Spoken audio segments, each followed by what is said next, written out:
네, 지난주에는 이창호 목사님이 오셔서 말씀을 전해 주셨죠. 다들 오랜만에 뵙는 또 목사님이고 또 오랜만에 듣는 말씀이라서 목사님 통해서 많은 은혜 받으셨을 것 같습니다. 지난주 말씀을 통하여서 목사님께서 전해주신 말씀을 통하여서 우리가 하나님께 드릴 예배에 대해서 간결하게 두 가지로 정리해 주셨는데요. 혹시 기억이 나시나요? 네, 첫 번째는 하나님께 우리가 드릴 예배가 찬송, 힘써 이렇게 찬송을 부르는 것이라고 말씀을 하셨죠. 두 번째는 뭘까요? 두 번째는 우리의 일상에서 하나님을 기쁘시게 하는 삶을 살아내는 것이다. 그것이 이제 하나님께 드릴 예배다. 이렇게 말씀을 해주셨습니다. 일상에서 하나님을 기쁘시게 하는 삶을 살아내는 것. 우리가 흔히 말하는 삶의 예배, 그것이죠. 그러니까 첫 번째는 하나님을 직접적으로 우리가 찬송을 부르고 찬양을 하는 것이고요. 두 번째는 삶의 예배. 그러니까 일상에서 하나님을 기쁘시게 하는 삶을 살아내는 것입니다. 둘 중에 어떤 게 더 중요할까요? 네, 둘 다 중요하죠. 네. 제가 지금 전하고 있는 그 시리즈의 첫 번째 시간에도 전했다시피 우리가 하나님을 찬양하고 기도하고 말씀 읽고 이러는 것은 어쩌면 우리가 못해서 그렇지 사실 어떻게 해야 되는지 모르는 사람은 아무도 없을 것 같습니다. 그냥 이제 우리가 하면 되는 것이죠. 그런데 삶의 예배라는 것은 사실 좀 우리에게는 어려운 개념일 수 있습니다.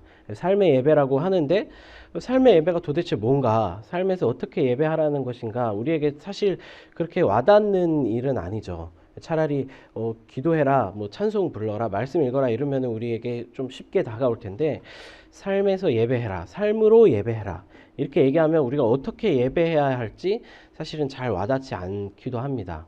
그래서 제가 구체적으로 우리가 삶에서 어떻게 하면 예배할 수 있는가 이 고민을 가지고 이번 시리즈 설교를 전하고 있습니다.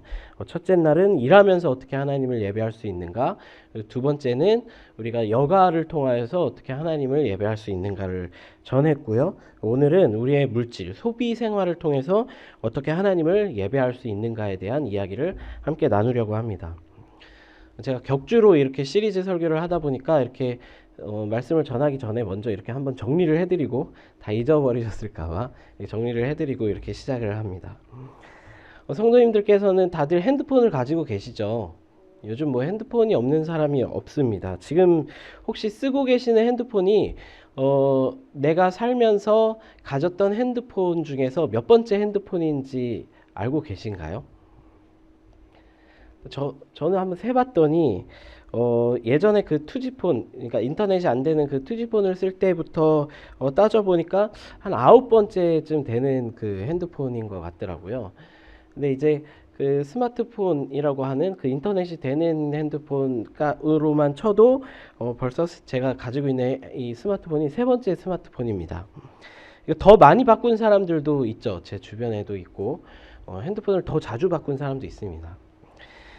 그러니까 2013년 한국 정보화진흥원의 통계에 따르면 우리나라 그 스마트폰의 교체 주기는 평균 15.6개월이다 이렇게 나타났습니다. 그러니까 약 1년 3, 4개월마다 스마트폰을 우리가 교체를 한다고 평균적으로 그렇게 알 수 있습니다. 그때는 조금 이렇게 교체를 자주 하던 시기였고요.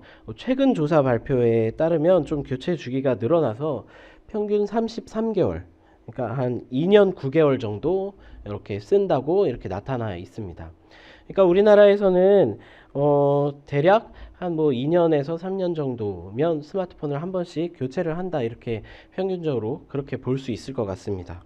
또 스마트폰을 바꾸는 이유도 조사를 해보니까 1위가 혹시 뭔지 아시나요? 1위가 저는 예측하지 못했던 이걸 보면서 저도 재밌었는데요.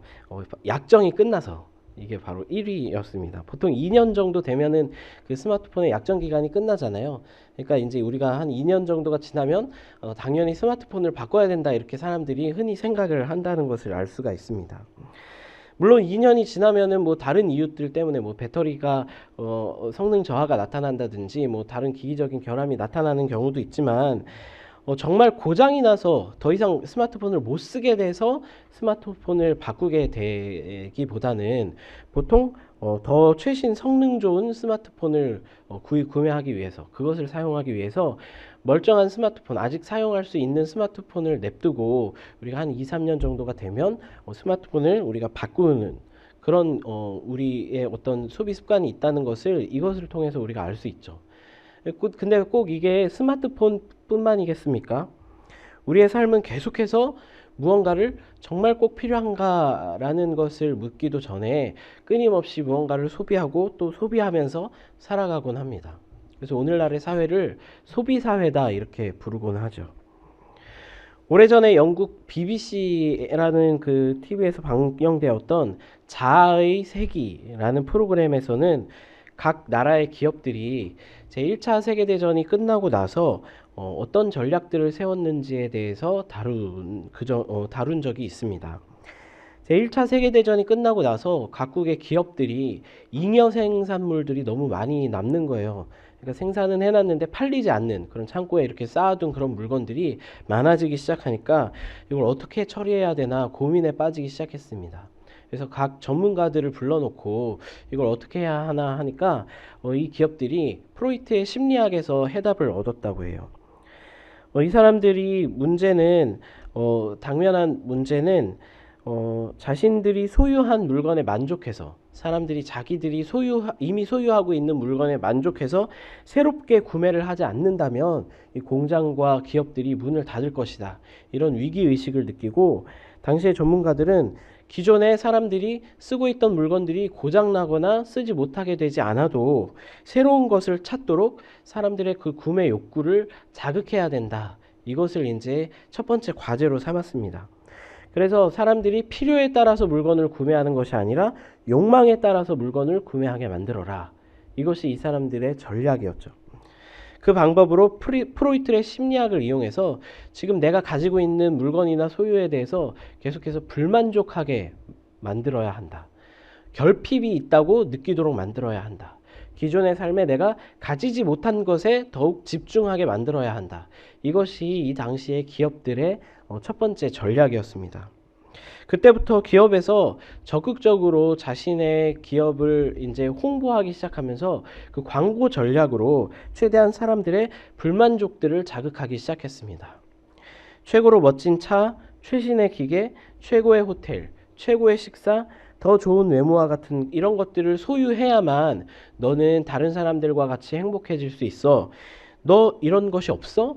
그럼 무언가 결핍되어 있는 거야. 너의 삶이 뭔가 잘못되어 있어. 너 뭔가 누리지 못하고 살아가고 있는데? 라고 광고의 메시지들이 또 우리 주변의 어떤 사람들이나 SNS들이 끊임없이 우리에게 그렇게 우리의 생각에 주입하게 되는 것이죠. 우리가 매일같이 접하는 광고나 SNS를 틀기만 하면 나오는 메시지가 그것 아닙니까? 너 이거 없어? 그럼 너의 삶이 뭔가 갖추지 못한 삶이야. 뭔가 결핍된 삶이야. 이런 것들을 우리에게 계속해서 가르쳐주죠. 이 판매자들은 이 메시지를 전하는데 광고를 만드는데 어마어마한 돈을 투자합니다. 이 경제체제에 맞게 사람들이 계속해서 무언가 결핍을 느끼고 무언가를 더 원하도록 만들려고 합니다. 그래서 계속해서 현재의 삶이나 소유에 대해서 만족함을 느끼지 못하도록 자극합니다. 오늘날의 경제체제에서 가장 싫어하는 사람은 만족하는 사람이다 라고 합니다. 그러니까 내 삶이나 내 소유나 내 외모나 생활이나 자아상이나 뭐 성적인 것이나 인간관계에 대해서 만족하고 살아가는 사람은 오늘날의 경제체제에 적합하지 못한 사람이다. 이렇게 이야기하는 것이죠. 그래서 계속해서 불만을 갖도록 남과 비교해서 무언가 결핍된 느낌을 갖도록 부추기고 자극합니다. 그래서 사실 소비 만능주의의 사회는 다른 말로 표현하면 불만족의 사회다. 만족하지 못하게 만드는 사회다. 이렇게 표현할 수도 있을 것 같습니다. 공동체와 인간관계에서도 마찬가지입니다. 독일의 신학자인 본회퍼가 쓴 신도의 공동생활이라는 책이 있죠. 이 책이 공동체에 대해서는 거의 뭐 교과서처럼 많이 널리 읽히는 책인데요. 이 책에 보면 교회 공동체에서 본회퍼가 한 부류의 사람들을 굉장히 강도 높게 비판하는 것을 볼 수가 있습니다. 어떤 사람들이냐 하면 소위 말하는 보네퍼의 표현대로라면 이 비저너리 드리머, 바로 꿈꾸는 자입니다. 이 꿈꾸는 자들은 이 공동체에 대해서 계속해서 어떤 높은 기준을 가지고 꿈을 이야기를 하는 자들입니다. 이렇게만 이야기를 하면 이 사람들이 좋은 사람들인데 왜 나쁘냐 이렇게 생각할 수 있지만, 보네퍼는 이 사람들에 대해서 묘사하기를 교회에 대해서 이래야만 한다, 저래야만 한다 하는 여러 가지 기준들을 가지고 있고, 그것이 반드시 실현되어야지만 좋은 교회다라고 생각을 하면서 자신들의 기준이나 규칙에 부합하지 않는 사람들이 있으면 쉽게 그들을 판단하거나 심지어는 공동체에서 제거하려고 한다, 이렇게 표현합니다. 또 그들은 자신들의 꿈이 교회를 더 이롭게 할 수 있다라고 말하면서 마치 자신들이 교회를 만든 사람처럼 굴려고 한다. 그리고 그 꿈대로 되지 않으면 실패라고 말한다, 이렇게 표현합니다. 그래서 보네퍼는 이런 사람들을 공동체를 파괴하는 사람들이다 라고 강도 높게 비판합니다. 그리고 교회에 진정으로 필요한 것은 우리 공동체의 결핍이나 문제에 주목하는 사람들이 아니라 우리에게 많은 것들을 주신 것에 대해서 감사하는 사람들이다, 이렇게 이야기합니다. 이것이 교회에서만 해당되는 이야기는 아니겠죠. 우리의 가족이나 여러 가지 관계에 대해서도 마찬가지입니다. 우리가 명절이 되면 우스갯소리로 젊은 사람들이 왜 친척들에게 가기 싫어한다고 하는지 혹시 아십니까? 친척들에게 가면 계속 어른들이 어떤 이상적인 삶의 기준에 대해서 정해놓고 거기에 대해서 계속해서 판단하고 잔소리를 하니까 친척들에게 가기 싫다는 거예요. 계속 학교를 어디를 가야 되고, 취업을 어디를 해야 되고, 결혼을 해야 되고, 뭐 애를 낳아야 되고, 애를 어떻게 키워야 되고 등등 어떤 자신이 생각하는 어떤 이상적인 삶의 그림들을 이미 그려놓고 거기에 부합하지 않으면 계속해서 판단하고 잔소리하고 가르치려고 하니까, 또 친척들에게만 그런 것이 아니라 뭐 친구들에게나 다른 모임에서도 계속해서 그렇게 이야기를 하니까 그것들이 너무 피곤하다는 거죠. 사실 우리에게는 그런 버릇들이 있습니다. 어떤 문제가 있고 무엇이 결핍되어 있는지, 심지어는 내 자신의 삶에 대해서도 계속해서 그런 어떤 문제를 찾아내고 어떤 기준에 부합하지 않는 것들이 무엇인가, 다른 사람들과 비교해서 내가 결핍된 것이 무엇인가, 이런 것들을 계속해서 주목하는 버릇이 우리의 공동체나 인간관계나 또 내 자신에게도 계속 그런 습관들이 나타난다는 것이죠. 오늘 우리가 읽은 전도사의 말씀에서는 그래서 이렇게 이야기를 합니다. 은을 사랑하는 자는 은으로 만족하지 못하고 풍요를 사랑하는 자는 소득으로 만족하지 못하나니 이것도 헛되도다. 마치 아무리 많은 재물을 가지고 소비를 하면서 살아도 만족이 아니라 불만족을 느끼게 되는 오늘날의 모습에 대해서 이야기를 해주고 있는 것 같습니다. 그리고 또 뒤이어서 이렇게 말합니다. 내가 해 아래에 큰 패단되는 일이 있는 것을 보았나니 곧 소유주가 재물을 자기에게 해가 되도록 소유하는 것이라. 그 재물을 재난이 당할 때 없어지나니 비록 아들은 낳았으나 그 손에 아무것도 없느니라. 그가 모태에서 벌거벗고 나왔은즉 그가 나온 대로 돌아가고 수고하여 얻은 것을 아무것도 자기 손에 가지고 가지 못하리니 이것도 큰 불행이라. 어떻게 왔든지 그대로 가리니 바람을 잡는 수고가 그에게 무엇이 유익하랴. 일평생을 어두운 데서 먹으며 많은 근심과 질병과 분노가 그에게 있느니라. 이 얘기가 무슨 얘기입니까? 우리가 아무리 많은 재물을 쌓아놓고 그것으로 소비를 해도 그것이 우리에게 만족을 주는 것이 아니라 자꾸만 더 큰 불만족을 가져다주는 그런 어떤 불만족의 이 악순환에 대해서 이 전도사가 우리에게 가르쳐주고 있는 것입니다. 그런데 우리를 유혹하는 각종 광고들은 반대로 이야기를 하죠. 단지 그 광고들은 그 상품 하나만을 팔려고 광고하는 것이 아닙니다. 그 상품에다가 우리의 삶의 어떤 다른 어떤 만족과 불만족의 의미들을 자꾸만 부여하는 거예요. 당신이 이것을 소비하면 당신에게 행복을 가져다 줄 수 있을 것이다. 당신의 삶이 더욱더 부유해질 것이다. 이렇게 광고하는 거예요. 당신의 구매력은 곧 당신의 행복과 비례할 것이다. 당신이 무엇을 먹는지, 무엇을 타는지, 어디에 사는지가 당신의 가치에 대해서 말해준다. 이렇게 자꾸만 우리를 유혹한다는 것입니다. 그리고 이 상품 하나를 단지 누리라고 이야기를 하는 것이 아니라 이것을 소비하면서 이것이 가져다주는 행복과 안전함과 기쁨과 우정과 친밀함을 누리라. 이렇게 우리에게 광고하는 것이죠. 하지만 예수님께서는 우리에게 분명하게 말씀하십니다. 사람의 생명이 그 소유에 넉넉한 데 있지 않느니라. 소비는 결코 우리가 진짜로 원하는 행복이나 안전함, 기쁨이나 우정이나 친밀함을 가져다 주지 못합니다. 우리가 잘 알다시피 좋은 집을 살 수는 있지만 평화로운 행복한 가정을 살 수는 없죠. 폼나는 스포츠카는 살 수 있지만 우리의 사람들의 나와 관계하는 모든 사람들의 존경은 돈으로 살 수 없습니다. 책장을 가득 메운 책은 살 수 있지만 정말 교양 있는 삶과 지식은 우리가 돈으로 살 수가 없죠. 그렇다면 대안은 어디 있을까요? 말씀은 이어서 우리에게 이렇게 말합니다. 오늘 전도서의 본문에 보면 굉장히 전반부의 말씀과 후반부에 이어지는 말씀이 굉장히 반전적으로 어떻게 이렇게 다른 갑자기 목소리의 톤을 바꿔서 다른 이야기를 할 수 있을까 생각을 할 정도로 갑자기 목소리의 톤을 바꿔서 이 전도서의 저자는 우리에게 이렇게 이야기합니다. 사람이 하나님께서 그에게 주신 바 그 일평생에 먹고 마시며 해 아래에서 하는 모든 수고 중에서 낙을 보는 것이 선하고 아름다움을 내가 보았나니 그것이 그의 몫이로다. 또한 어떤 사람에게든지 하나님이 재물과 부요를 그에게 주사 능히 누리게 하시며 제 몫을 받아 수고함으로 즐거워하게 하신 것은 하나님의 선물이라. 우리가 할 수 있는 첫 번째 우리의 소비로 하나님을 예배하는 방법은 바로 누림입니다.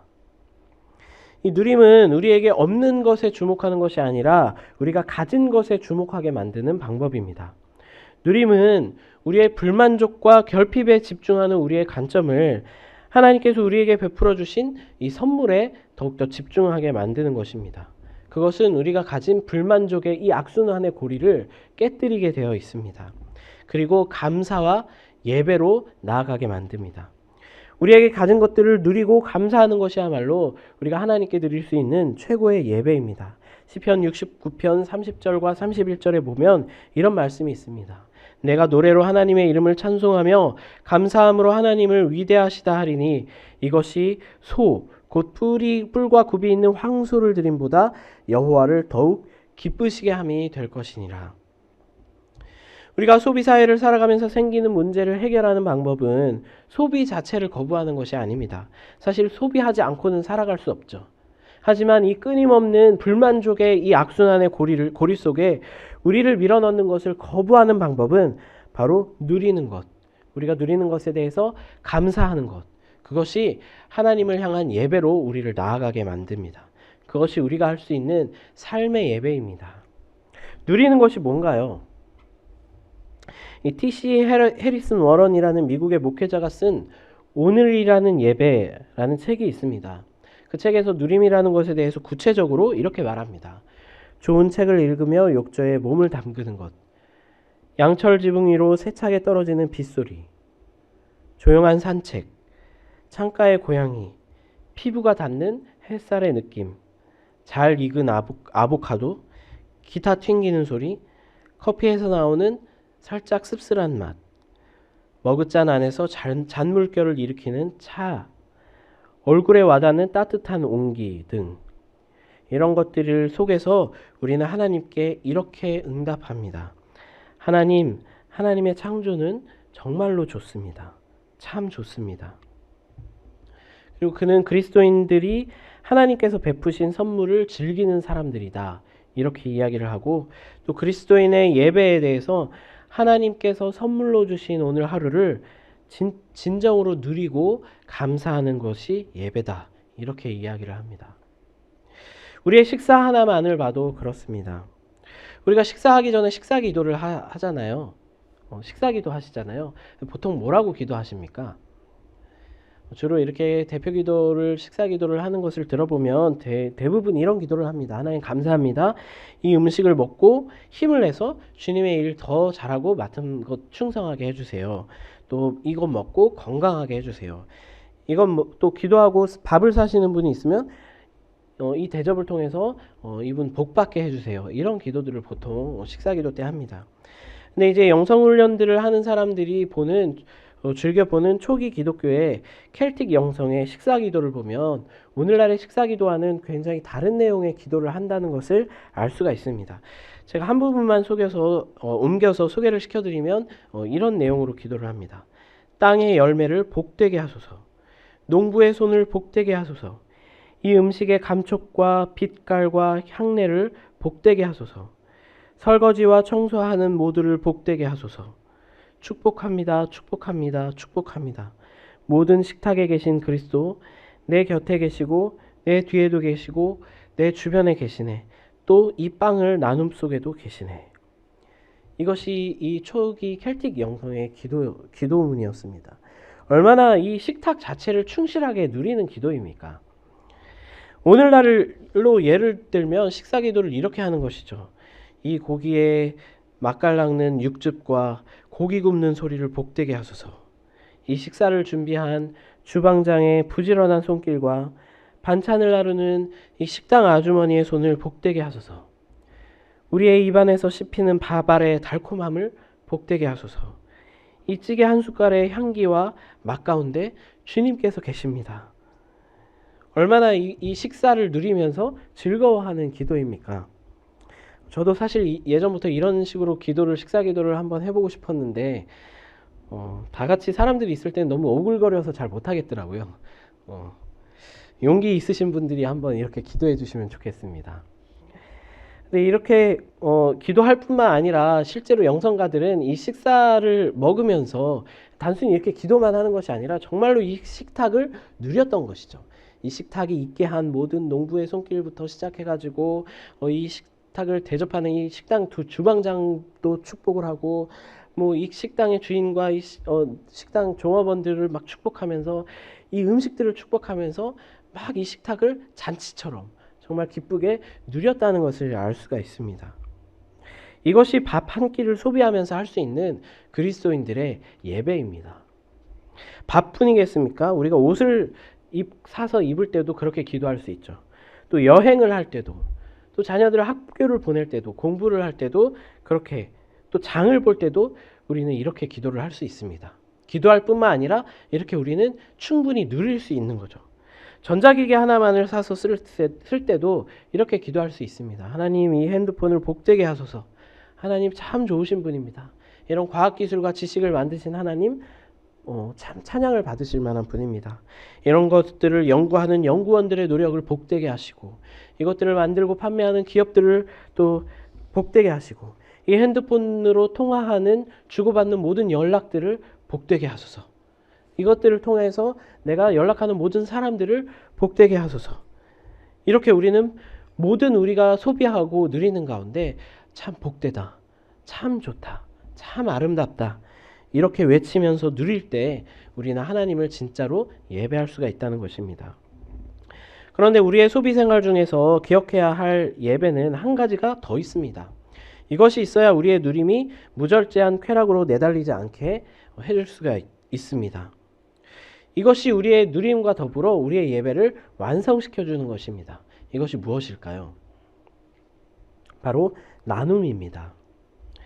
예전에 선교단체에서 활동을 해보셨던 분들은 이런 단어를 들어보신 적이 있을 거예요. 종종 이런 표현들을 하는데요. 플로잉을 한다, 이렇게 표현들을 많이 합니다. 무슨 말인가요?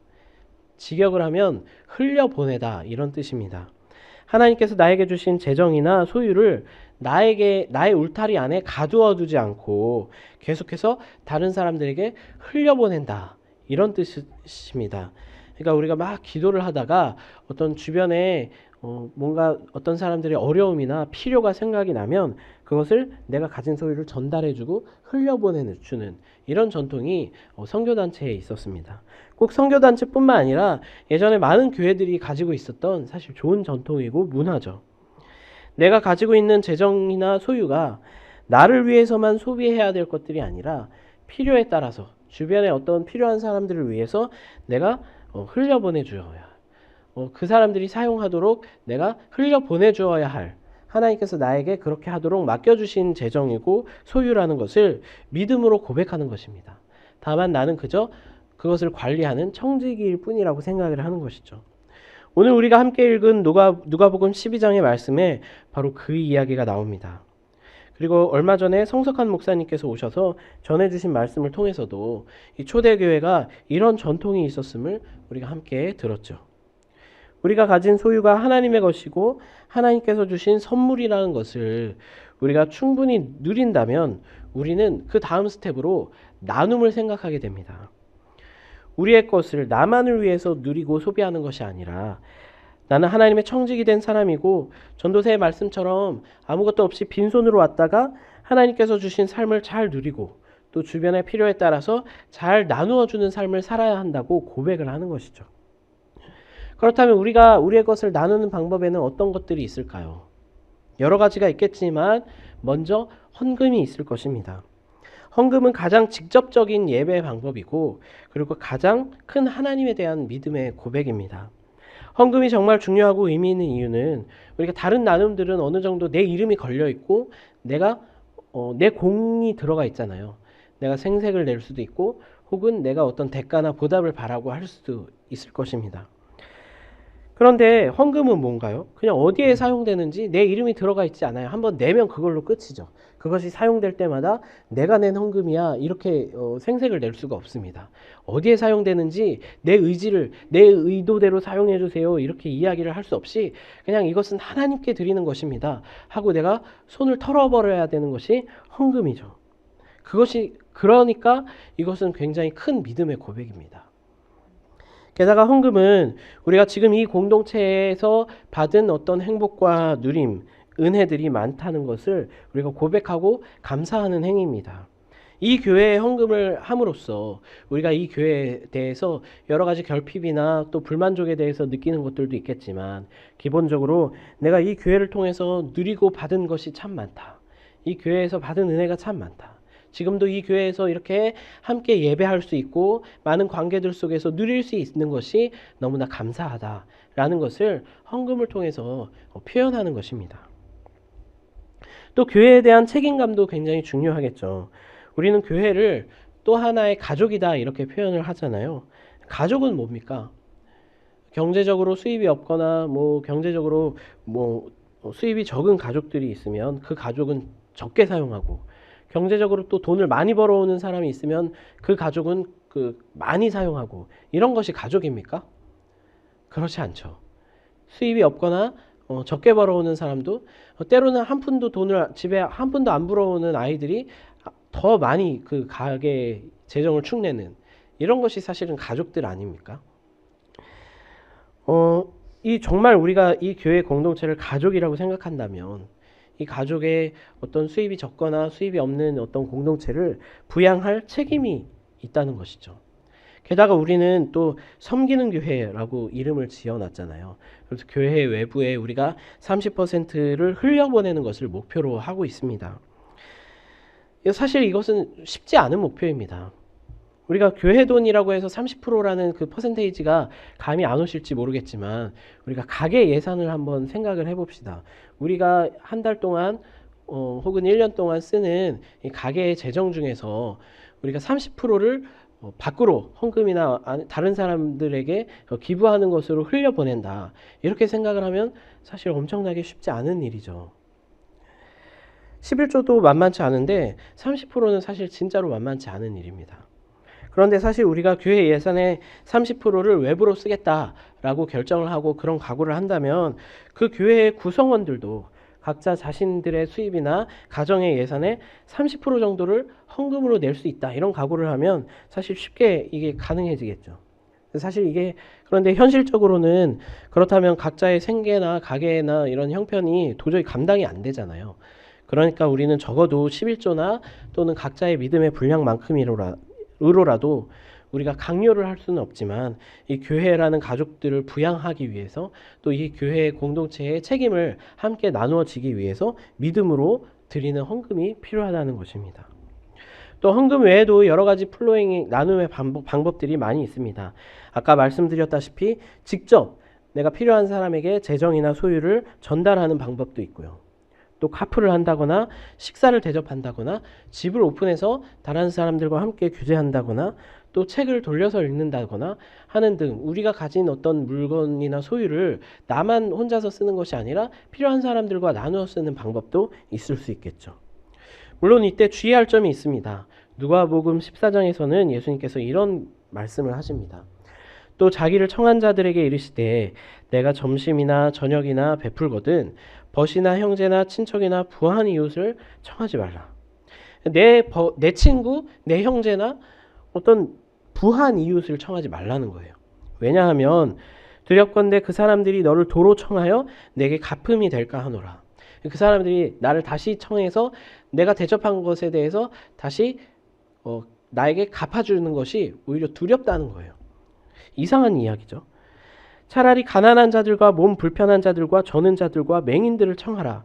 왜냐하면 그리하면 그들이 갚을 것이 없으므로 내게 복이 되리니 이는 의인들의 부활 시에 내가 갚음을 받겠음이라 하시더라. 예수님의 말씀입니다. 그러니까 우리의 나눔이 어떤 대가를 바라고 혹은 생색을 내기 위해서 해서는 안 된다는 것을, 오히려 우리에게 갚을 수 없는 사람들에게 우리가 대가 없이 줄 때 그것이 하나님께서 갚아주시는 복된 나눔이 될 것이다. 이것이 우리에게 이야기해주고 있는 예수님의 말씀입니다. 또 다른 나눔의 방법들도 있습니다. 요즘 사람들이 많이 이야기하는 개념인데 착한 소비라는 개념도 우리가 눈여겨봐야 할 개념입니다.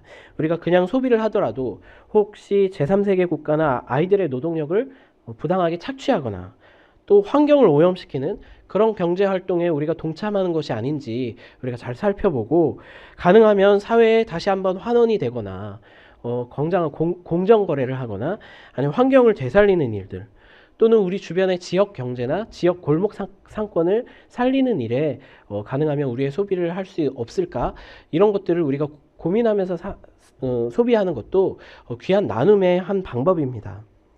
우리가 무조건 우리가 거래하면서 콩나물 값을 500원이라도 깎아보려고, 조금이라도 덜 주려고, 조금이라도 싸게 하려고 이러면서 우리가 막 거래할 때 하나님께서 나를 이게 공짜로 얻게 하셨다 막 이렇게 간증하고 찬양하는 것은 사실은 바람직한 그리스도인의 자세는 아닙니다. 오히려 줄 건 제대로 주고 값을 정말 공정하게 치르고 그렇게 우리가 상대방을 배려하는 것이 그리스도인들의 경제활동, 소비활동의 올바른 자세가 될 수 있겠죠. 오늘 우리가 이렇게 우리의 소비로 하나님께 예배하는 두 가지의 예배의 방법을 살펴보았습니다. 첫 번째는 누림이고 두 번째는 나눔입니다. 이 중에서 무엇이 더 중요할까요? 둘 다 중요하겠죠. 그런데 순서는 있습니다. 우리에게 먼저 누림이 있어야 우리에게 나눔이 가능해지겠죠. 우리의 모든 어떤 나눔은, 우리의 헌금이나 우리의 섬김이나 이런 나눔들은 우리가 정말 우리가 하나님께서 주신 선물들을 깊이 누릴 때, 이것이 나에게 즐거울 때, 정말 나를 부유하게 할 때 우리는 나눔으로, 참된 나눔으로 이어질 수 있습니다. 억지로 하거나 그냥 남들에게 생색내기 위해서 또는 남들의 이목을 바라고 그것이 불편해서 하는 나눔이 아니라 정말 우리에게 주신 하나님의 그 누림이 감격스럽고 너무나 부유하고 우리에게 충분하고 만족스러워서, 그 누림이 없다면 우리의 삶은 아까 처음에 말했듯이 계속해서 불만족의 악순환의 연결고리를 끊지 못하게 되겠죠. 우리 자신에게 결핍이 있고 불만족이 있는데 다른 사람에게 나누는 것이 달갑게 느껴지겠습니까?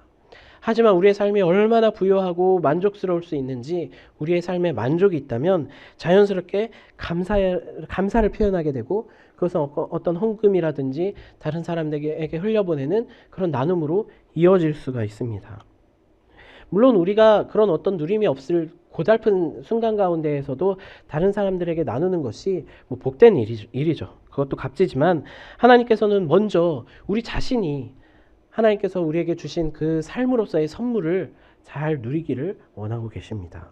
하나님께서는 우리에게 선물 주시기를 기뻐하시는 분입니다. 우리에게 베풀어 주실 그 하나님에 대한 그 간증과 그 미래에 대한 소망으로 우리는 믿음으로 그렇게 하나님께서 주신 우리의 소유를 청지기처럼 다른 사람들과 나누기를 원하고 계시는 것이죠. 말씀을 마무리하겠습니다. 우리가 실제적으로 어떻게 예배할 수 있을 것인가? 오늘 당장 우리는 예배할 수 있습니다. 집에 가셔서 우리의 가계부가 있다면 가계부를 딱 펴놓고, 혹시 가계부가 없다면 카드 지출 명세서 같은 거라도 이렇게 딱 펴놓고 한번 나의 한 달 혹은 한 주의 소비를 살펴보는 거예요. 우리가 쓴 것들을 우리는 잘 누리고 있는지, 그냥 우리가 습관적으로 소비하고 불만족하는 것이 아니라 하나하나를 우리가 잘 누렸는지, 우리가 사 먹은 그 식자재나 어떤 음식들이 있다면 이거 하나님 우리에게 잘 먹게 해주셔서 감사합니다. 하나님 정말 하나님께서 주신 이 선물로 우리가 잘 먹었습니다. 맛있게 잘 먹었습니다. 이렇게 우리가 누리는 것이죠. 하나님 주신 것으로 이렇게 예쁜 옷, 튼튼한 옷 잘 입고 다닙니다. 하나님께서 베풀어 주신 이 보금자리에서 우리가 편안하게 오늘도 잠잘 수 있게 해주셔서 너무 좋습니다. 하나님께 주신 이 보금자리 너무 좋습니다. 감사합니다. 너무 편안합니다. 이렇게 하나님을 찬양하고 누리고 참 좋다. 참 아름답다. 참 감사하다. 이렇게 우리 안에 이런 만족과 감사가 쌓여갈 때 우리는 하나님을 예배할 수 있습니다. 그리고 또 하나 할 일은 우리의 소비 중에서 나와 내 가족들만을 위해서 쓴 것들 말고 울타리 밖으로 얼마나 흘러나갔는지를 한번 살펴보는 거예요. 그리고 잘 흘려보낼 수 있었다면 그것에 대해서 감사하고 또 다른 사람들의 필요에 대해서 우리가 더욱 민감하게 할 수 있도록 우리의 소비가 다른 사람들을 위해서 또 필요한 사람들을 위해서 어떻게 사용되면 좋을지 하나님 지혜를 주시고 필요한 사람들의 그 목소리에 우리가 귀를 기울일 수 있도록 우리의 귀를 열어주세요. 하고 우리의 소비들을 꼼꼼하게 한번 살펴보고 계획도 한번 세워보고 얼마나 어떤 소비를 어떤 사람들과 나눌 수 있을지 한번 고민해 보는 것입니다. 그것이 우리가 할 수 있는 두 번째 예배죠. 오늘부터 시작해 보시면 그런 우리의 누림과 나눔 가운데 하나님의 숨결이 불어넣어져서 그렇게 깊은 하나님의 예배가 우리의 삶의 예배 가운데 살아나게 될 줄 믿습니다. 같이 기도하겠습니다. 사랑해 주님 감사합니다. 우리에게 많은 것들 베풀어 주시고 우리가 느끼지 못하지만 우리가 소비하고 우리가 무언가를 구매하고 또 우리가 그것을 누리고 살아가는 가운데 그것이 하나님께서 베풀어 주신 은혜임을 우리가 잊지 않고 살아갈 수 있도록 주님 도와주시옵소서. 그것을 잘 누릴 수 있도록 도와주시옵소서. 그리고 우리의 누림이 우리의 울타리 안에서가 머무는 것이 아니라 밖으로 흘러나갈 수 있는 그래서 우리의 삶이 하나님을 향한 예배로 드려질 수 있도록 주님 도와주시옵소서. 감사드리며 예수님의 이름으로 기도합니다.